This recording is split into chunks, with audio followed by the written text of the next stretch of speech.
Hi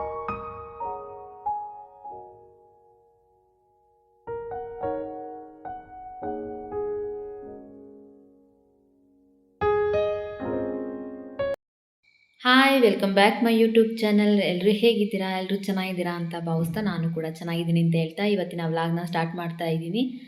ಬೆಳಗ್ಗೆ ಎದ್ದು ನಾನು ಬಿಸಿನೀರಿಗೆ ನಿಂಬೆ ಹಿಂಡ್ಕೊಂಡು ಕುಡಿತಾ ಇದ್ದೀನಿ. ಈ ರೀತಿ ಕುಡಿಯೋದ್ರಿಂದ ಡಿಟಾಕ್ಸ್ ಡ್ರಿಂಕ್ ಥರನೇ ಕೆಲಸ ಮಾಡುತ್ತೆ. ಬೆಳಗ್ಗೆನೇ ಬೇರೆ ಥರ ಡ್ರಿಂಕ್ಸ್ ಎಲ್ಲ ಅಂದರೆ ಡಿಟಾಕ್ಸ್ ಡ್ರಿಂಕ್ ಎಲ್ಲ ಕುಡಿಯೋದಕ್ಕಾಗಲ್ಲ, ತಣ್ಣಗಿರುತ್ತೆ. ಬಿಸಿದೇನಾದರೂ ಕುಡಿಬೇಕು ಅಂತಂದಾಗ ಬಿಸಿನೀರಿಗೆ ಈ ರೀತಿ ನಿಂಬೆ ಹಿಂಡ್ಕೊಂಡು ಕುಡಿಯೋದ್ರಿಂದ ಅದು ಸಹ ಡಿಟಾಕ್ಸ್ ಡ್ರಿಂಕ್ ಥರನೇ ಕೆಲಸ ಮಾಡುತ್ತೆ. ಹಾಗೆ ಸ್ಕಿನ್ನಿಗೂ ಸಹ ತುಂಬ ಒಳ್ಳೆಯದು, ಹೆಲ್ತಿಗೂ ಸಹ ತುಂಬ ಒಳ್ಳೆಯದು. ನಾನು ರಂಗೋಲಿ ಹಾಕ್ಕೊಂಡೆ ಮನೆ ಮುಂದೆ. ನನ್ನ ಚಾನಲ್ಗೆ ಯಾರು ಹೊಸಬರಾಗಿದ್ದೀರೋ ಪ್ಲೀಸ್ ಸಬ್ಸ್ಕ್ರೈಬ್ ಮಾಡಿ, ಹಾಗೆ ಒಂದು ಲೈಕ್ ಮಾಡಿ ಅಂತ ಹೇಳ್ತಾ ಅಂದದ ಚಂದದ ಒಂದು ರಂಗೋಲಿ ಬಿಟ್ಕೊಳ್ತಾ ಇದ್ದೀನಿ. ಮನೆ ಮುಂದೆ ರಂಗೋಲಿ ಬಿಟ್ಟರೆ ಯಾವುದೇ ಒಂದು ಕೆಟ್ಟ ಎನರ್ಜಿ ಬರೋದಿಲ್ಲ, ಒಳ್ಳೆಯದು ಆಗುತ್ತೆ ಅಂತ ಹೇಳ್ತಾರೆ. ಹಾಗಾಗಿ ಯಾವಾಗಲೂ ಮನೆ ಮುಂದೆ ರಂಗೋಲಿ ಬಿಡೋಕ್ಕೆ ಆದಷ್ಟು ಪ್ರಯತ್ನ ಪಡಿ. ಹಾಗೆಯೇ ಬೆಳಗಿನ ಟಿಫನಿಗೆ ನಾನು ಫ್ರೈಡ್ ರೈಸ್ ಮಾಡಿದ್ದೆ. ನಮ್ಮ ಮನೆಯವರು ಸಹ ತುಂಬ ದಿನದಿಂದ ಫ್ರೈಡ್ ರೈಸ್ ಮಾಡು ಅಂತ ಕೇಳ್ತಾಯಿದ್ರು, ಹಾಗಾಗಿ ಅದನ್ನು ಮಾಡಿದೆ. ಮಧ್ಯಾಹ್ನ ನನಗೆ ವಿಡಿಯೋ ಮಾಡ್ಕೊಳೋದಕ್ಕಾಗಲಿಲ್ಲ, ಕೆಲಸ ಇತ್ತು.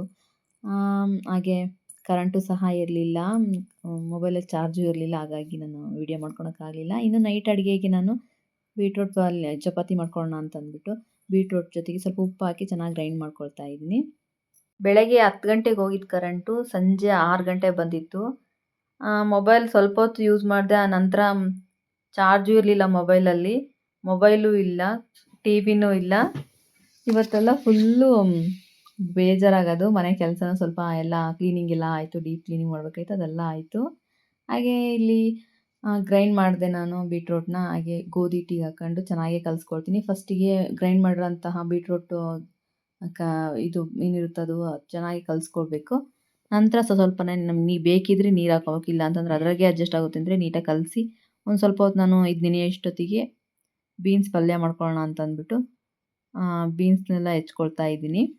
ಬೀನ್ಸ್ ಜೊತೆಗೆ ಕಾಳು ಹಾಕ್ಕೊಳ್ಳೋಣ ಅಂತ ಅಂದ್ಕೊಂಡಿದ್ದೀನಿ. ಸ್ವಲ್ಪ ಮೊಳಕೆ ಹುಳಿ ಕಾಳಿತ್ತು, ಅದನ್ನೇ ಹಾಕ್ಕೊಂಡು ಅದ್ರ ಜೊತೆಗೆ ಪಲ್ಯ ಮಾಡ್ಕೊಳ್ತೀನಿ.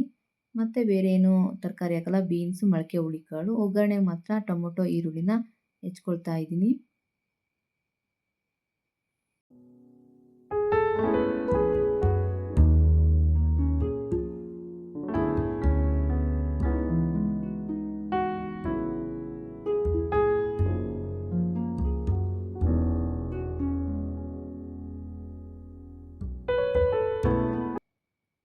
ಟೊಮೊಟೊ ಈರುಳ್ಳಿ ಬೀನ್ಸ್ನ ಚಿಕ್ಕದಾಗಿ ಹೆಚ್ಕೊಂಡೆ ನಾನು.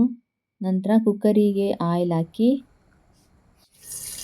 ಆಯಿಲಿಗೆ ಸಾಸಿವೆ ಹಾಕಿ ಸಾಸಿವೆ ಸಿಡಿದಾದ ನಂತರ ಈರುಳ್ಳಿ ಹಾಕ್ಕೊಳ್ತೀನಿ. ಈರುಳ್ಳಿ ಸ್ವಲ್ಪ ಚೆನ್ನಾಗಿ ಫ್ರೈ ಆದಮೇಲೆ ನಂತರ ಕರಿಬೇವು ಸೊಪ್ಪನ್ನು ಹಾಕ್ಕೊಳ್ತೀನಿ.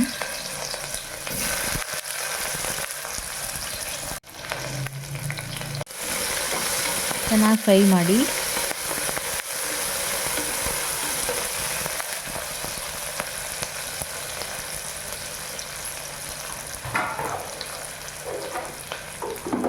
ಈರುಳ್ಳಿ ಫ್ರೈ ಆದ ನಂತರ ಟೊಮೊಟೊ ಹಾಕ್ಕೊಂಡು ಟೊಮೊಟೊ ಜೊತೆಗೆ ಉಪ್ಪನ್ನು ಹಾಕ್ಕೊಳ್ತೀನಿ. ಈ ರೀತಿ ಹಾಕೋದ್ರಿಂದ ಟೊಮೊಟೊ ಸಾಫ್ಟ್ ಆಗುತ್ತೆ, ಹಾಗಾಗಿ ನಾನು ಟೊಮೊಟೊ ಆದಮೇಲೆ ಉಪ್ಪು ಹಾಕ್ಕೊಳ್ತೀನಿ.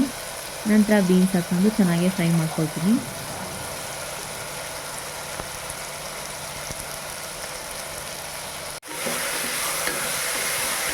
ಇದ್ರ ಜೊತೆಗೆ ಮೊಳಕೆ ಹುಳಿ ಕಾಳಿತ್ತು, ಅದನ್ನು ಹಾಕ್ಕೊಳ್ತೀನಿ ತೊಳೆದ್ಬಿಟ್ಟು. ಈ ಪಲ್ಯ ತುಂಬಾ ಚೆನ್ನಾಗಿರುತ್ತೆ, ಒಂದ್ಸಲ ಟ್ರೈ ಮಾಡಿ ಹೇಗಾಗುತ್ತೆ ಅಂತೇಳಿ ಕಮೆಂಟ್ ಮಾಡಿ ತಿಳಿಸಿ.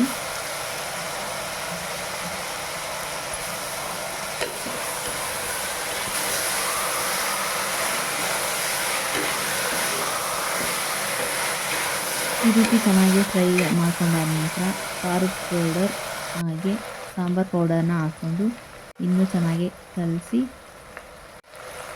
ಇದಕ್ಕೆ ಎಷ್ಟು ಬೇಕೋ ಅಷ್ಟು ನೀರು ಹಾಕ್ಕೊಂಡು ನಾನು ಲಿಡ್ನ ಕ್ಲೋಸ್ ಮಾಡಿ ಒಂದೆರಡು ವಿಷಲ್ ಬರೋ ತನಕ ವಿಷಲ್ ಹೊಡೆಸ್ಕೊಳ್ತೀನಿ.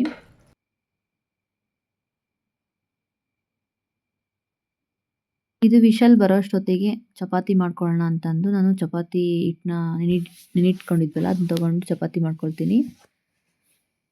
ಮಕ್ಕಳಿಗೆ ಈ ರೀತಿ ಮಾಡ್ಕೊಡೋದು ತುಂಬ ಬೆಸ್ಟು. ಏನಕ್ಕೆ ಅಂದರೆ ಅವರು ತರಕಾರಿ ತಿನ್ನೋದಿಲ್ಲ, ತುಂಬ ಹಠ ಮಾಡ್ತಾರೆ. ಹಾಗಾಗಿ ಈ ರೀತಿ ಗ್ರೈಂಡ್ ಮಾಡಿಬಿಟ್ಟು ನಾವು ಚಪಾತಿ ಹಿಟ್ಟಿಗೆ ಹಾಕಿ ಚಪಾತಿ ಥರ ಮಾಡಿಕೊಟ್ರೆ ಅವರು ಆರಾಮಾಗಿ ತಿಂತಾರೆ ಚಪಾತಿ ಅಂದ್ಕೊಂಡು. ಲಂಚ್ ಬಾಕ್ಸಿಗೂ ತುಂಬ ಚೆನ್ನಾಗಿರುತ್ತೆ.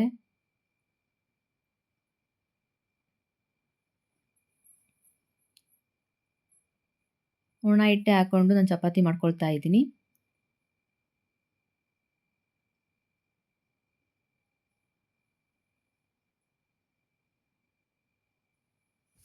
ಕಲರ್ ಎಷ್ಟು ಚೆನ್ನಾಗಿ ಕಾಣ್ತಿದೆ ನೋಡಿ, ಕೆಂಪುಗೆ. ನಾನು ಜಾಸ್ತಿ ಆಯಿಲ್ ಹಾಕ್ಕೊಳ್ತಾ ಇಲ್ಲ, ಸ್ವಲ್ಪ ಸ್ವಲ್ಪನೇ ಹಾಕ್ಕೊಳ್ತಾ ಇದ್ದೀನಿ.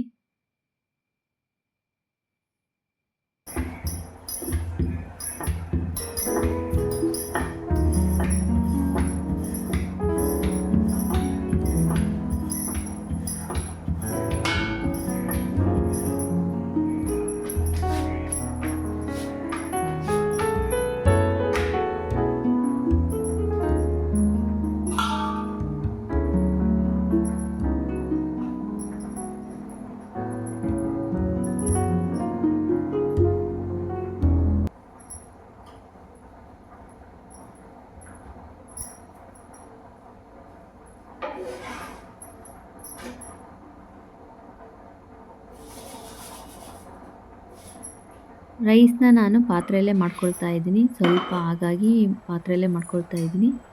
ಕೆಲವರು ರೈಸ್ನ ಪಾತ್ರೆಯಲ್ಲೇ ಮಾಡ್ಕೋಬೇಕು, ಕುಕ್ಕರಲ್ಲಿ ಮಾಡ್ಕೊಂಡ್ರೆ ಹೆಲ್ತಿಗೆ ಒಳ್ಳೆಯದಲ್ಲ ಅಂತ ಹೇಳ್ತಾರೆ.